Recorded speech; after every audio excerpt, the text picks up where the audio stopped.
Bem-vindo ao meu canal do YouTube. É um prazer recebê-lo você essa semana para discutirmos um assunto extremamente delicado, extremamente divulgado e, por que não, bastante interessante no nosso convívio entre homens e mulheres. Eu me refiro aqui ao hormônio testosterona.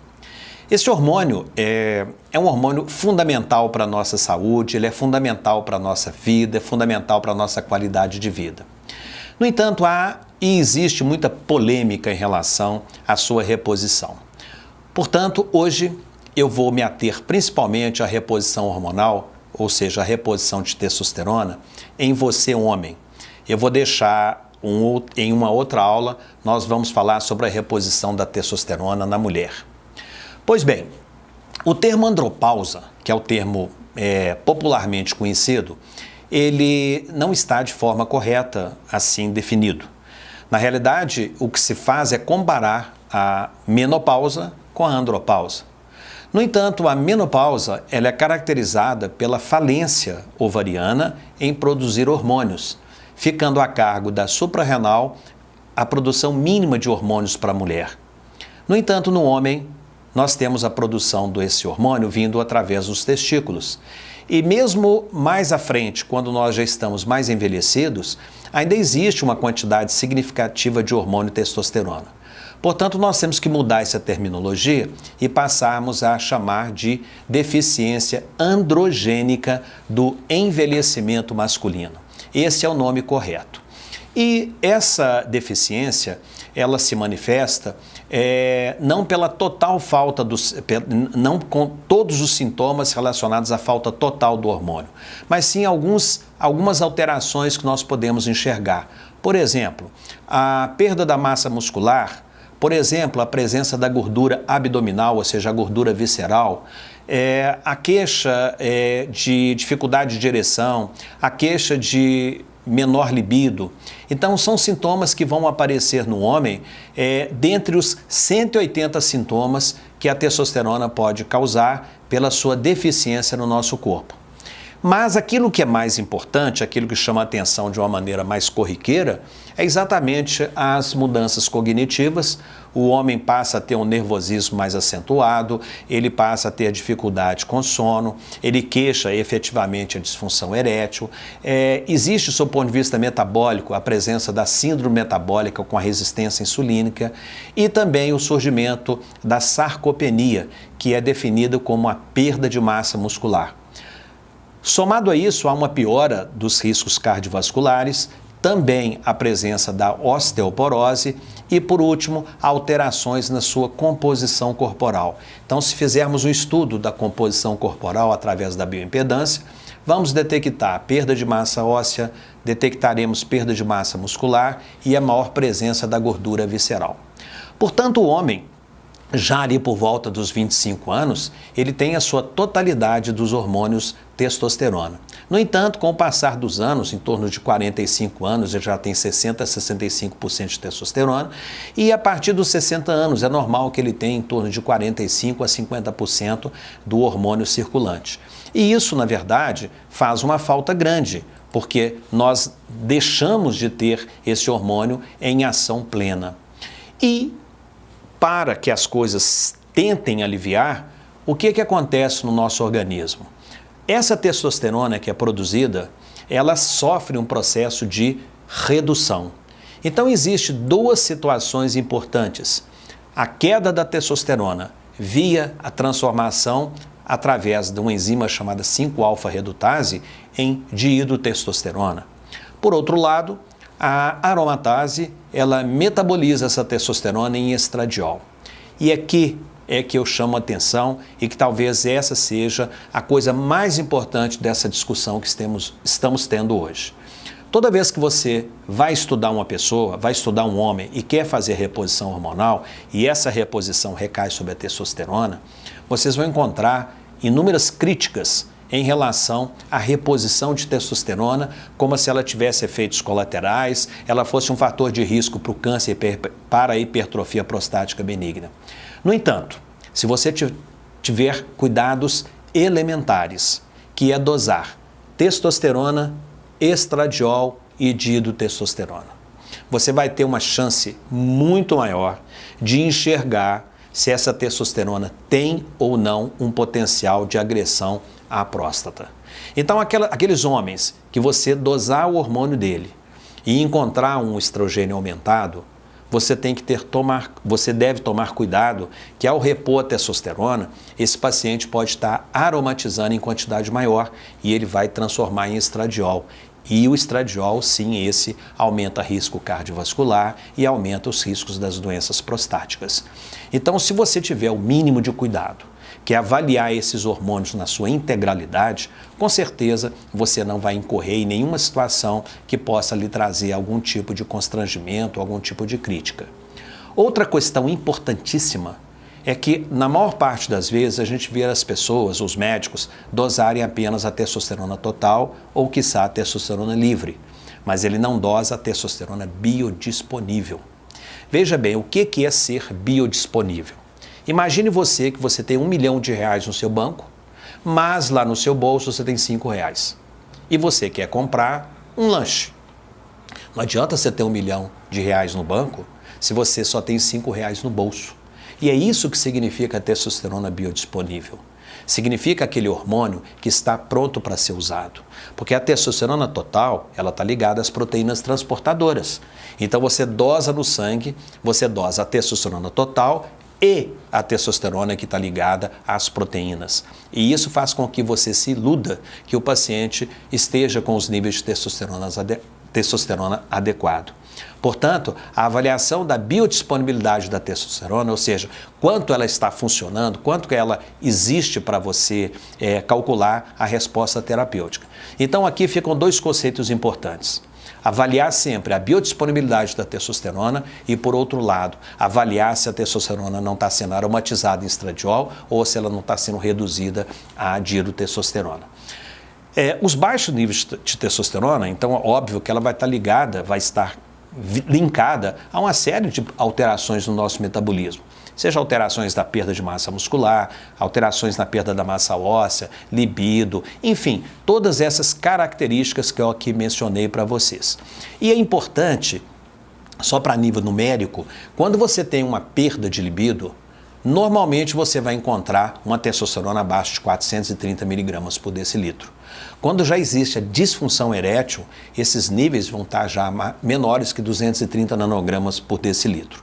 No entanto, olha a importância. Você vai lá no laboratório, você vai encontrar, na maior parte dos kits de hormônio, você vai encontrar 175 nanogramas por decilitro como mínimo e 780 como nível máximo. No entanto, um grande estudo feito recentemente, ele mostrou o seguinte. Esse estudo foi montado em 4 quartis, ou seja, a testosterona de tanto a tanto no primeiro quartil, de tanto a tanto no segundo, terceiro e quarto quartil. E onde é que foi observado a real eficácia e a melhora da reposição de testosterona? Quando esses valores apresentavam-se acima de 550 nanogramas por decilitro. Nessa situação, nós melhoramos em 31% o risco de doenças cardiovasculares. Portanto, não basta você repor hormônio. Você tem que ver se esse hormônio está sendo aromatizado ou reduzido. Segundo, se os níveis biodisponíveis estão adequados. E terceiro, se os níveis séricos estão dentro de padrões que efetivamente são fatores de proteção para o sistema cardiovascular. Então essas são realmente as nuances importantes para que nós possamos efetivamente dizer que a testosterona está em níveis adequados. O diagnóstico é sempre baseado na dosagem dos hormônios, mas não esquecer que o padrão ouro para diagnóstico é exatamente a presença da testosterona biodisponível. Outro ponto importante é com relação, hoje nós temos vários questionários que podem ser aplicados, porque muitas vezes há um confundimento. Eu tenho a dosagem da testosterona, ela está baixa, esse indivíduo ele tem uma idade mais avançada, então quem é quem? A queixa vem do envelhecimento, a queixa vem da deficiência hormonal, a queixa vem do emocional, enfim, o que representa de fato esses sintomas do meu paciente? Então nós temos algumas tabelas, tem uma delas chamada ADAM, a outra AMS e uma outra de nome MMAS. Essas tabelas, elas dão respectivamente 97% de sensibilidade a tabela MS em torno de 83% de sensibilidade e a tabela M+, em torno de 60% de sensibilidade. Então vocês veem que a sensibilidade é aquela chance daquela verdade ser verdadeira, ou seja, a pesquisa ela tem um certo grau de sensibilidade. Nós estamos falando aqui de especificidade, porque, por exemplo, não é específico ao homem ter deficiência de testosterona, a mulher também pode apresentar isso. Então, quando nós falamos em sensibilidade, nós estamos falando daquela verdade ligada à deficiência ou não do hormônio. E lembrar sempre que a reposição hormonal, como sempre digo nas minhas aulas, você deve repor a menor quantidade de hormônio com a maior efetividade. Esta sim é a verdadeira e a saudável maneira de repor hormônio. Então o que nós queremos? Que você reponha hormônio ao chamado estado eugonadal. Esse eugonadal se aplica a todas as outras glândulas do nosso sistema, apesar de que ao dizer eugonadal nós estamos falando de função testicular. Mas fica aqui essa chamada de atenção. Procure trazer o seu paciente para um estado de normalidade. Não queira ultrapassar essa barreira e fazer com que esse paciente esteja anabolizado no sentido de efeito colateral. A testosterona ela é fundamental para o nosso anabolismo, que é contrário ao catabolismo. Todos nós, com a idade, nós caminhamos para o catabolismo, ou seja, perda de massa muscular, perda de gasto energético. No entanto, quando eu falo de anabolismo, não é anabolização, é trazer esses hormônios para dentro de faixas seguras e faixas de normalidade para você devolver a capacidade de gasto energético. Então, de uma maneira geral, o que nós pretendemos? Aquele indivíduo que aos 25 anos ele começou a ter um declínio hormonal, que aos 60, 70, 80 anos você deve trazer esses hormônios para os seus níveis anteriores, para os seus níveis adequados. Hoje, eu vou apresentar para vocês vários consensos, onde eu vou discutir com vocês as complicações, os efeitos colaterais em relação à reposição hormonal.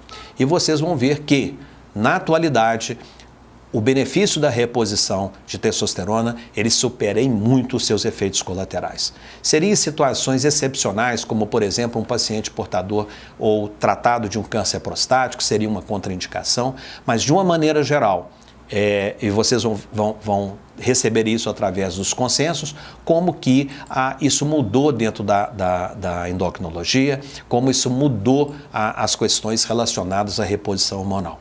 Portanto, trarei para vocês aqui semanalmente vários assuntos dentro dessa série que eu criei chamada Hormônios e vocês já devem ter assistido outros.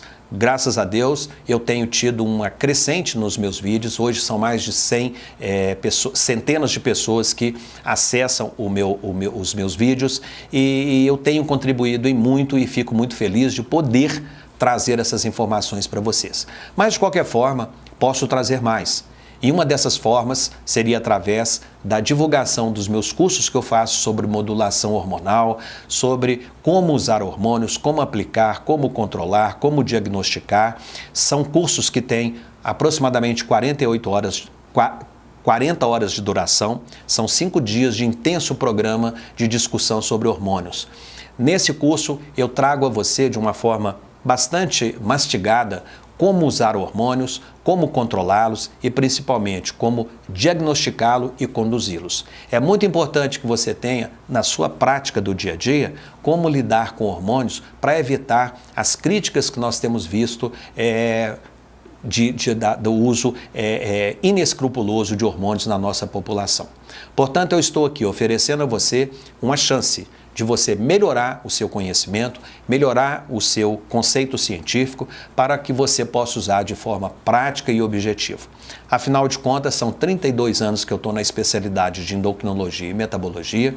Sou professor da Faculdade de Medicina, onde administro as disciplinas de clínica médica e também tenho uma pós-graduação em endocrinologia e metabologia, que tem em parceria a Faculdade de Vespasiano, aqui em Belo Horizonte, que é a FASE. Portanto, eu abro um leque para vocês.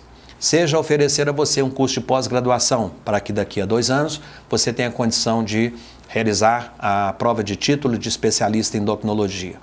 ou aqueles médicos que já estejam inseridos no contexto da clínica médica, que possam trazer para os seus consultórios o conhecimento de hormônios e saber utilizá-los com mais cuidados e com maior ética. Essas informações todas estão no meu site, paulomeira.com.br. Será um prazer receber vocês. Se vocês têm gostado dessas aulas, se vocês têm apoiado o meu trabalho, dê um like, clique ali no sininho que tem no YouTube para que vocês façam com que minhas aulas sejam mais divulgadas, que eu possa estender esse conhecimento a outros colegas, principalmente aqueles que estão mais no interior, aqueles que têm maior dificuldade em se manter atualizado. Portanto, faço aqui novamente meu convite. Acesse o meu site, paulomeira.com.br. Lá vocês vão ter todas as informações dos meus cursos, as datas, os locais, para que você possa se programar para realizar um desses cursos. Muito obrigado pela sua participação e na semana que vem, com certeza, vou publicar um novo vídeo que espero ser do seu interesse e do seu agrado.